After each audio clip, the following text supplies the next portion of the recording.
தங்க நகை கடனுக்கு விதிக்கப்பட்ட புதிய விதிமுறைகள்ல தளர்வு அளிக்க ரிசர்வ் வங்கிக்கு மத்திய நிதி அமைச்சகம் பரிந்துரைத்திருக்கு.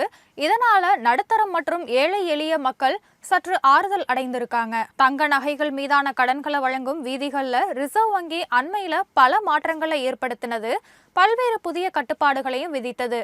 அடமானம் வைக்கப்படும் தங்க நகையோட மதிப்புல 75% மட்டுமே கடன் நகைக்கான ஆதாரத்தை வழங்கணும் அப்படின்னும், நகைக்கான தரம் தூய்மை குறித்த சான்று வழங்கணும் அப்படின்னு கடுமையான விதிமுறைகளை பொதுமக்கள் மத்தியில கடும் அதிர்ச்சியை ஏற்படுத்தினது.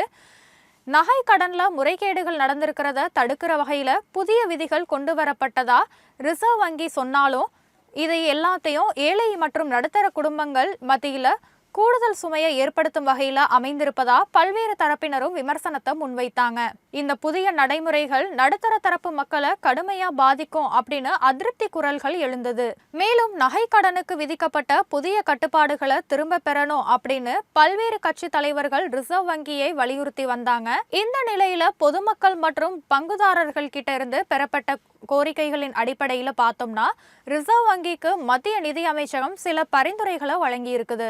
தங்க நகை கடனுக்கு விதிக்கப்பட்டிருக்கும் விதிகள்ல சில தளர்வுகளை வழங்க பரிந்துரைக்கப்பட்டது. அதாவது குறுகிய தொகை நகைக்கடன் பெறும் மக்கள் பாதிக்கப்படாத வகையில 2 லட்சம் ரூபாய்க்கும் குறைவான நகைக்கடன் பெறுபவர்களுக்கு புதிய விதிகள்ல இருந்து தளர்வு அளிக்கணும் அப்படின்னு கோரிக்கை முன்வைக்கப்பட்டது. இதனால அவங்களுக்கு விரைவா கடன் கிடைக்கும் அப்படின்னு தெரிவிச்சிருக்குது. மேலும் புதிய விதிமுறைகளை அமல்படுத்த சிறிது அவகாசம் வழங்கி அடுத்த ஆண்டு ஜனவரி 1ஆம் தேதி முதல் செயல்படுத்தலாம் அப்படின்னு மத்திய நிதி அமைச்சகம் பரிந்துரைத்திருக்கு. இந்த ஆலோசனைகள் மற்றும் பொதுமக்களோட கருத்துக்களை மத்திய ரிசர்வ் வங்கி பரிசீலித்து வருது. அனைத்து தரப்பினரின் கருத்துக்களையும் கவனத்தில் கொண்டு நகை கடன் தொடர்பான புதிய விதிமுறைகளை விரைவில் வெளியிடப்படும் அப்படின்னும் எதிர்பார்க்கப்படுது.